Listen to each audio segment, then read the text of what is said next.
In 1587, the first permanent English settlement in North America was established on Roanoke Island. It included 117 people, men, women, and children. The expedition was led by Governor John White.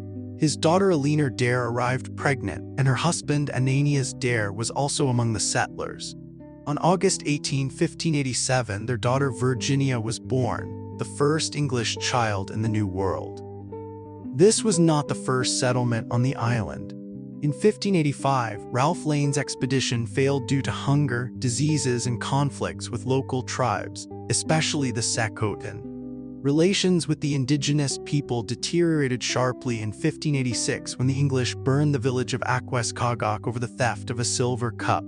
This action triggered a chain of violence that later affected White's colonists as well. Already in the first days on Roanoke, the settlers faced hostility. One of them, George Howe, was killed, possibly by warriors of the Croatoan tribe. In response, White and Captain Stafford organized a punitive attack, but they targeted the wrong group, attacking the friendly Croatoans. This mistake was fatal. The tribe, which had been their only supplier of food, severed ties. The colony was left isolated. In August 1587, White decided to return to England for help. Before leaving, he agreed with the settlers. If they had to leave Roanoke, they would carve the name of the new place on a post or tree. A Maltese cross next to the inscription would mean a threat of violence. White expected to return in a few months, but due to the war with Spain and the Armada of 1588, his return was delayed for 3 years. On August 18, 1590, the third anniversary of Virginia's birth, White found the settlement empty. But it was not a site of battle. The houses were neatly dismantled, things were packed away. On the fort's post was Croatoan, and on a tree, Crow. There was no cross. The colonists had left voluntarily. Croatoan Island, now Hatteras, home to the friendly tribe, was 50 miles to the south. Their chief Manteo, baptized on Roanoke and given the title Lord of Roanoke, was a reliable ally. White tried to reach him, but a storm and the loss of an anchor forced the ship to turn back. Next, you will learn what obscure but striking evidence from the 17th century unexpectedly sheds light on the fate of the Roanoke colony and why it was ignored for so long. The first written evidence about the fate of the Roanoke colonists appeared decades after their disappearance, when New English expeditions in Virginia began interacting with local tribes and recording oral traditions. In 1607-1609, when John Smith founded Jamestown 75 miles north of Roanoke, local tribes told him about fair-skinned people living to the south, which could be echoes of events related to the lost colony. In January 1608, Smith recorded in his reports, including A True Relation of Virginia, that chiefs of the Nantaquod and Manahoac tribes told him about 4 white men in the upper reaches of the Pamunkey River who wore long clothes and built houses in the English style, implying their European origin and building skills. The distance and description of the place matched the Chowan River area, the same one marked on White's map, where the colonists might have sought refuge or resources. Smith did not attach much importance to this. He was looking for gold and a passage to the Pacific Ocean, not missing colonists, although these details later became the subject of thorough analysis. More specific evidence was left by William Strachey, secretary of the Jamestown colony, who arrived there in 1610, and in his report, The History of Travel into Virginia Britannia, 1612, described conversations with the Indian messenger Machumps from the Pamunkey tribe, based on earlier discussions in 1609. Strachey wrote, "I inquired about the white people mentioned by Smith, and learned from Machumps that several English colonists from Roanoke arrived at the Chesapeake tribes many years ago, assimilated with them, and then moved further south to Roanoke, where most of them, according to Chief Powhatan, were destroyed in a conflict. But 7 survivors went inland to Iroquoian tribes." These details, although including a tragic element, suggest that a small group of colonists could have integrated into local communities, which echoes general rumors of 6 men and 4 women from related traditions. Although exact numbers and places, such as the Chowanoc tribe, remain subject to interpretations. These records were long ignored by historians because Smith and Strachey were interested in practical matters, the safety of Jamestown, the search for resources and allies against the Spanish, not unraveling an old mystery that seemed peripheral to them. Only in the 20th century did researchers realize these testimonies could be the key to the puzzle, especially when combined with other oral traditions and archaeological data. It is important to understand the context of such reports. Local tribes in the 1600s willingly shared information with the English, either for benefit or out of fear of the new settlers, which could lead to exaggerations or distortions of details for diplomatic purposes. However, the coincidence of routes, Chowan, number of people compatible with part of the colony, considering possible losses from hunger or diseases, and description of life houses in English style make these testimonies significant, even if they require careful verification for cultural differences in narration. The strongest argument in favor of assimilation is consistency. If the Roanoke colonists had been killed, local tribes would not have hidden it from the New English in Jamestown, as demonstrating strength could have strengthened their positions in negotiations about trade or peace. On the contrary, silence about mass murder and instead stories about living white people integrated into tribes point to another reality. The settlers did not disappear, they relocated and adapted, possibly under pressure from circumstances such as hunger or hostility from neighboring groups. Don't switch away and you will learn how climatic data from 1998 reshaped our understanding of the disaster. Although the disappearance of the Roanoke colony has traditionally been explained by military conflicts, food shortages, or tribal attacks, modern data points to a more fundamental cause, a climatic catastrophe.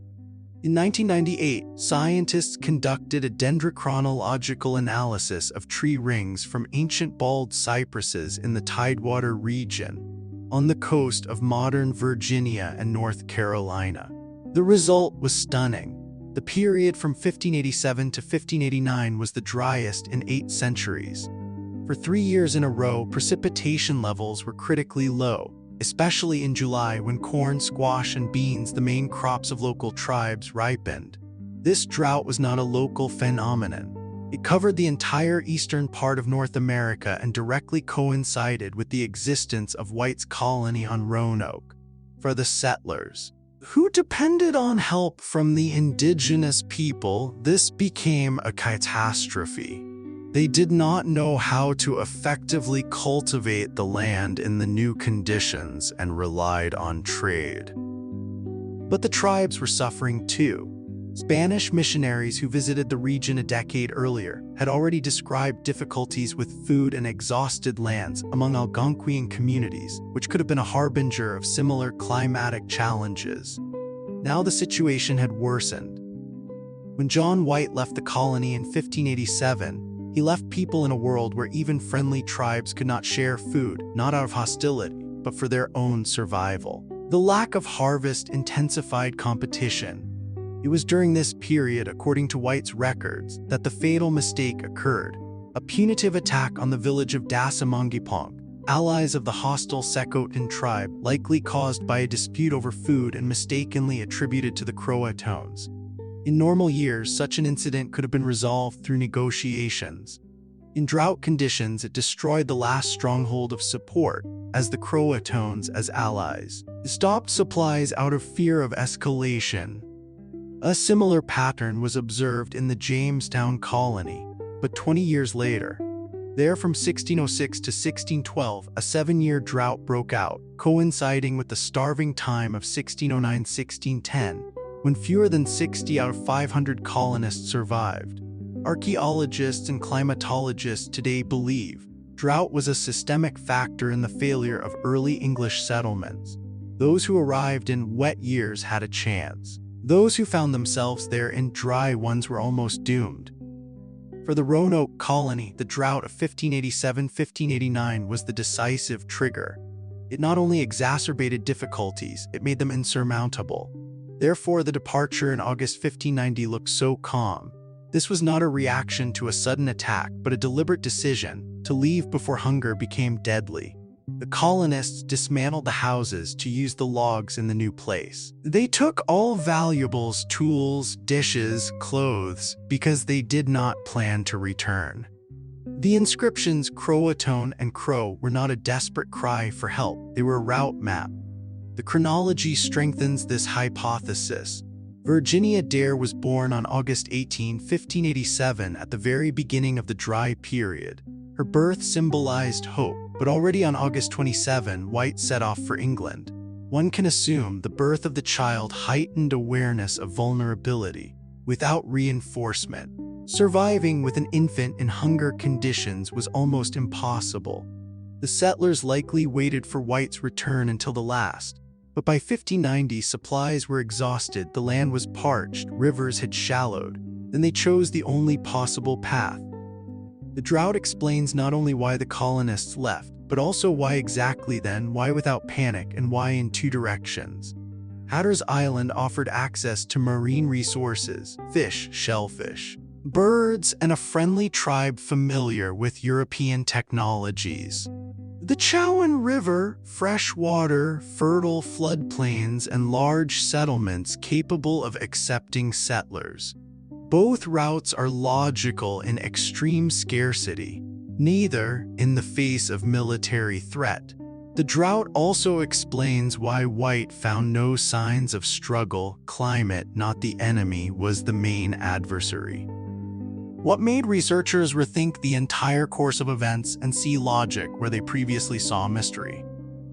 Modern science concludes that the Roanoke colonists did not disappear as a single group, but split up, and this hypothesis explains the greatest number of facts. Versions of mass murder, abduction, or mysterious disappearance remain untenable due to the complete absence of evidence of violence. The basis for this comes from two key sources. First, the records of John White himself. He directly indicates that the colonists agreed, if they had to leave the island, they would move 50 miles inland. This is not a metaphor, but an exact distance, perfectly matching the route from Roanoke to the mouth of the Chowan River. Second, the inscription Croatoan found on the fort's post. It clearly points to the second route, south to Hatteras Island, former Croatoan, where the friendly Croatoan tribe lived.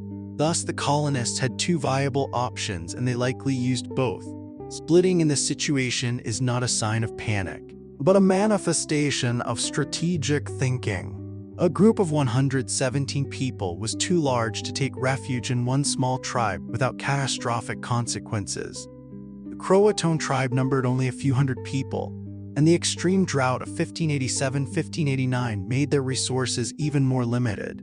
It is logical to assume that part of the people, women, children, and the elderly, went to Hatteras, where they could be accepted first as guests, and then through marriages as relatives. The other part, men, craftsmen, armed settlers, moved inland to the Chowanoc tribe inhabiting the fertile Chowan River Valley. Of particular interest is Chief Manteo. In 1584, he, along with another man, Wanchese, was taken to England by the previous expedition. Both young men lived at court, learned the language, communicated with scholars. Manteo's tribe had contacts with the English for 4 years. Manteo himself shared their religious beliefs and was baptized on Roanoke Island on August 13, 1587. For women and children, relocation to the Croatoans was not a leap into the unknown, but a move to a safe haven. Archaeology and later testimonies confirm this. In the early 18th century, traveler John Lawson recorded stories from Hatteras residents. Their ancestors, according to them, were white people, knew how to read, and many had gray or blue eyes, a trait extremely rare among indigenous peoples of the region. These details, recorded in various sources, are hard to explain as fiction. They point to real cultural interaction in the 16th century. The splitting hypothesis does not exclude connections between the groups.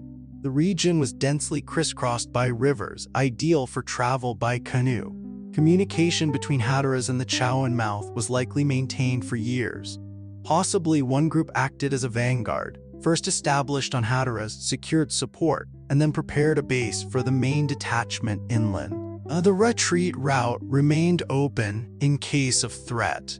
This model explains why English artifacts are found simultaneously on Hatteras and in Bertie County, 50 miles apart.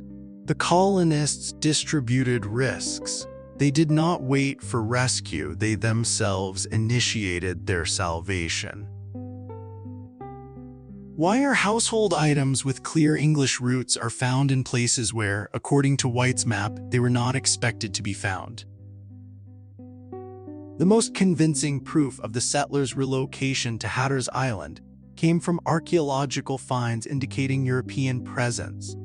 Key research here was conducted by the Croatoan Archaeological Society under the leadership of President Scott Dawson and British archaeologist Professor Mark Horton from the Royal Agricultural University, starting in the 2010s, with the most significant discoveries dated to 2024-2025. During recent excavations in the Buxton area on the southern tip of the island in the summer of 2024, the team discovered an entire 16th century forge, smoking gun decisive proof. In Horton's words, including 2 large piles of iron flakes, hammer scale, slag waste, and vitriolized glass, mixed with artifacts of English origin from the Elizabethan era, fragments of rapiers, tableware, pieces of glass bottles, copper ornaments, aiglettes, metal lace tips, Surrey, Hampshire border ware ceramics, tools, gun parts, and even an engraved tile with a baron. These items were found in a pit under a thick layer of shell midden, where European materials were virtually absent in the upper layers.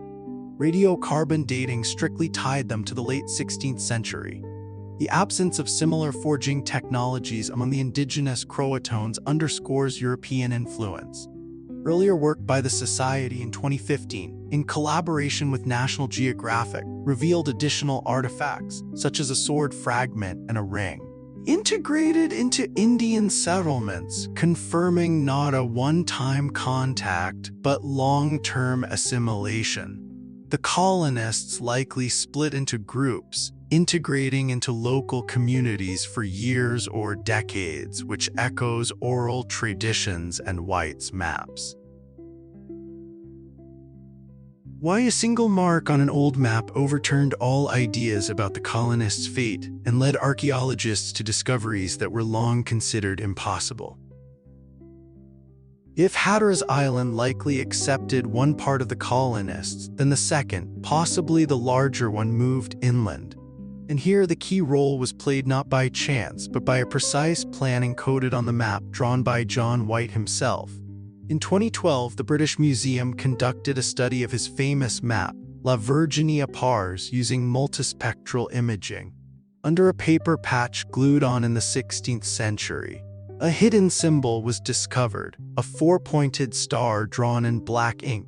It was located at the mouth of the Chowan River, exactly 50 miles from Roanoke, precisely matching White's agreed phrase, 50 miles inland.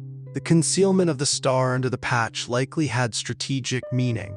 At that time, Spain was England's main enemy, and Philip Roman II intelligence actively sought English settlements on the Atlantic coast.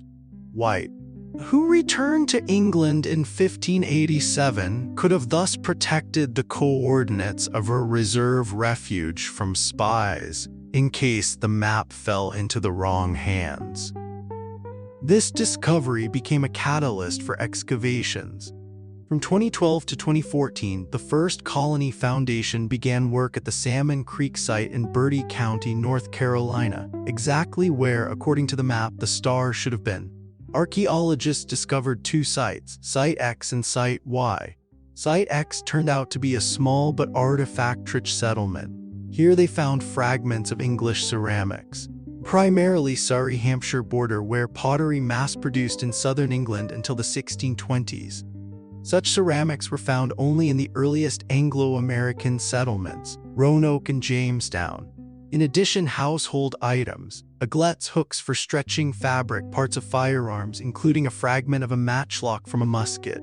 All finds date strictly to before 1600. Later artifacts, glass smoking pipes, faience were not found. A particular attention was drawn to the coastal configuration of the place. The site is hidden from the sea by a river bend, with a deep bay suitable for anchoring ships in a concealed spot. This matches English tactics: hide from Spanish patrols but maintain the possibility of access to the sea in case of reinforcements return. Site Y, located nearby, turned out to be larger and even more indicative. Here too, Surrey, Hampshire borderware was found, but in much greater quantity, remains of several vessels. The main thing, complete absence of indigenous artifacts. No ceramics, no stone tools, no hearths in traditional style. This indicates an autonomous camp of colonists, not a mixed settlement. The absence of tobacco pipes, widespread by the 1650s, rules out the version that the artifacts belonged to later settlers, such as Nathaniel Batts, who appeared in these places in 1655. It is worth noting, Site X and Site Y are not a city or a fort. These are temporary settlements, likely stages of a longer journey. One group could have stopped here for a year or two, while others sought paths further, up the Chowan River to the Chowanoc tribe or even to future Tuscarora lands. Archaeological data speak not of collapse but of transition.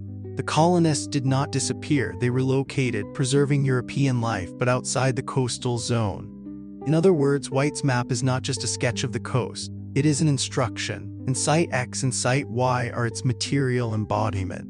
The colonists followed the plan. They left Roanoke not in panic, but with a clear route in mind and possibly a copy of the map in hand. Their trail inland did not fade. It remained in the clay, in the ceramics, in the iron fragments, and waited 400 years until technologies and researchers' patience revealed it anew. The history of the colony on Roanoke is not a historical puzzle. It is a powerful cultural myth, created and recreated over 4 centuries. To understand why this story still stirs the imagination, it is necessary to trace how it turned from an obscure episode into a national legend.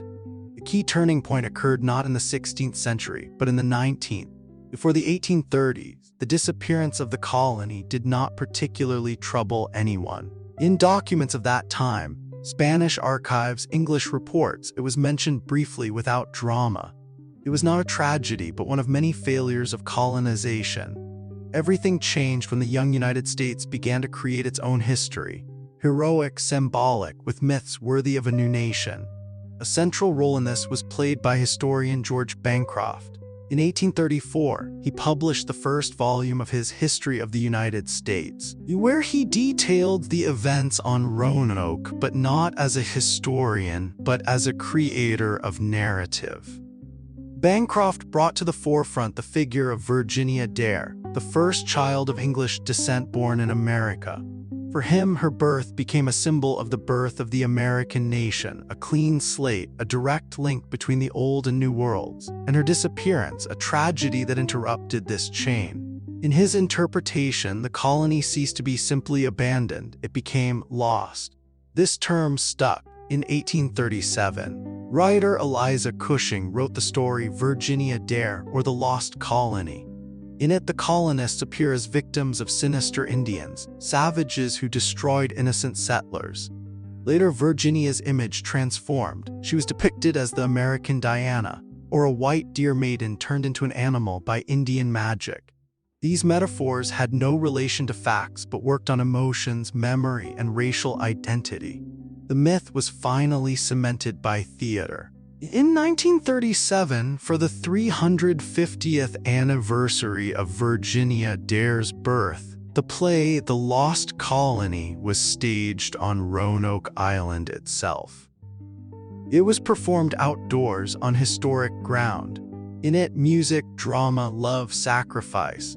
Although progressive for its time, it featured a marriage between an Englishman and an Indian woman. It reinforced the main thing: the colonists disappeared. No traces, no options, only emptiness and mystery. The play continues to this day. Tens of thousands watch it annually, and each time the story is presented as an unsolvable puzzle, not as a complex but understandable process of survival. But behind the myth are always ideologies. In the 19th century, the idea of the lost colony served racial prejudices. Many white historians refused to believe that Europeans could assimilate with indigenous peoples. This contradicted the doctrine of superiority. Therefore, they preferred dramatic versions, either martyred death in battle or mysterious disappearance, but not marriages, not children, not cultural mixing. The irony is that already in 1888, an alternative appeared, but also ideological. Hamilton Macmillan, a politician from North Carolina, proposed the theory that the colonists did not degenerate, but on the contrary, enlightened the local tribe. This idea, although lacking scientific grounds, formed the basis of controversial claims about the origin of the Lumbee tribe, and is still used in discussions about recognition of indigenous peoples. In the 20th century, the myth received new reinforcement in the form of forgeries. From 1937, a series of so-called Dare stones appeared, more than 40 stones with inscriptions allegedly left by a leaner Dare. They reported that the colonists were killed by Indians, that only Virginia survived. But investigation showed most stones were made by stonecutter Bill Eberhart. He confessed in 1941. Nevertheless, these stones are still cited in popular shows because they are convenient. They give a simple answer: murder, tragedy, a definite enemy. Genetic studies are another tool for searching for traces of the colonists. The Lost Colony DNA Project, launched in 2005, analyzed the genetic material of Hatteras residents and surroundings. Researchers looked for European Y chromosomal haplogroups that could have entered the population in the late 16th century. The results were ambiguous. In families living on Hatteras continuously since the 18th century, rare European lines were indeed found, but they cannot be unambiguously dated to exactly the 1580s. English settlers arrived in this region in the 17th and 18th centuries as well. More important was the approach that considered local traditions. Geneticists collaborated with representatives of the Croatoan tribe, who passed down oral traditions about mixed marriages with English settlers. Instead of searching for pure English DNA, the scientists analyzed genetic diversity in the context of family traditions. Dr. Roberta Estes, one of the leading researchers of the project in 2015-2018, notes, "We are not looking for proof that someone from the colonists survived. We are studying how their presence changed the genetic landscape of the region. And these changes exist, but they are inscribed in a multi-century history of peoples mixing." Modern methods, such as ancient DNA analysis from archaeological layers, are not yet applicable. Organic remains are poorly preserved in the acidic soils of the region. However, presumed isotopic analysis of bones from Croatoan settlements suggests the presence of people with a European diet in the late 16th century. Genetics does not give a definitive answer to the question, what happened to the colonists, but confirms a more complex process: mixing of cultures and family kinship, not mass disappearance. Today, scientists avoid categorical conclusions. Professor Mark Horton emphasizes, "We cannot prove a direct link between a specific Hatteras resident and a specific colonist from White's list. But the totality of data, archaeological, documentary, genetic, indicates that the people did not disappear. They assimilated." The strongest evidence of the colonists' fate comes not from laboratories, but from the descendants themselves. For many families on Hatteras, oral traditions about people from the Big Island have been passed down from generation to generation. These stories were long ignored as unscientific, but today they are included in academic circulation, not as confirmation, but as a direction for search. The Roanoke Hatteras Tribe Oral History Project, 2021. organized by the North Carolina Archives in collaboration with the Outer Banks History Center, recorded dozens of interviews with descendants of indigenous residents.